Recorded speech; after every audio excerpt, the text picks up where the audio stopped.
Another alert, 16 past the hour now on the southern border. Some 24 migrants in Tijuana, Mexico, waiting to apply for asylum, reportedly breaching a border fence, most of them detained by U.S. agents.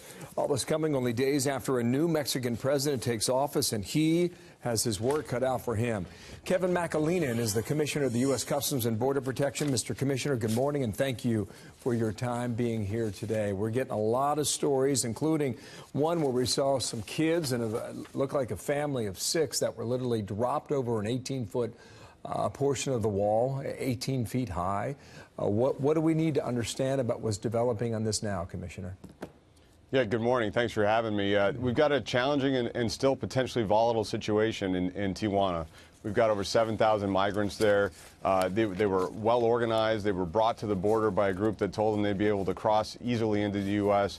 To present asylum claims, and that's not the case. So we've been working with the government of Mexico operationally and tactically on this, but as you saw and as you're showing your viewers, we do see individuals trying to cross illegally, both in the San Diego sector. We are addressing that activity, and then of course you saw the scenes of the family literally dropping children over the fence. That was out of Yuma sector in Arizona.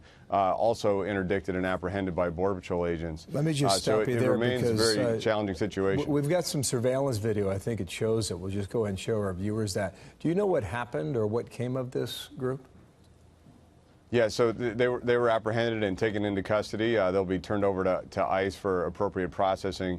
But that's what we see every day. And as we focus on this caravan in Tijuana, we should be mindful for your viewers that since that caravan formed in mid-October, we've seen 90,000 people come to our border, 85% of those crossing illegally between ports of entry, and all lured by the fact that our legal framework has huge gaps that create the opportunity to stay in the U.S. while awaiting a court hearing, even if they don't have a lawful permission or protection claim.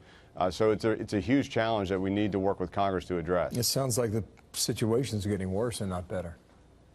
It is, and as you noted, the president of Mexico inaugurated on Saturday. He's made addressing the push factors in Central America a focus of his first few days in office. We look forward to working with his administration to address this problem comprehensively. We've got criminal organizations profiting off of vulnerable families, charging $5,000 to $7,000 per person. That's a $2.5 billion business of exploitation. We've got to stop it, and we've got to partner with Mexico to do it. And we're hearing words, you know, the caravan that arrived there in Tijuana, I mean, they've got problems and issues with those who've been waiting for asylum claims for weeks ahead of them. So it's, exactly as right. I mentioned, it's getting worse and not better. Here's the tweet from the West Wing of the president. He says, "We would save billions of dollars if the Democrats would give us the votes to build the wall. Either way, people will not be allowed into our country illegally. We will close the entire southern border if necessary. Also stop the drugs." How does Congress resolve this? When you look at a calendar that provides about 2.5 weeks left of work to do.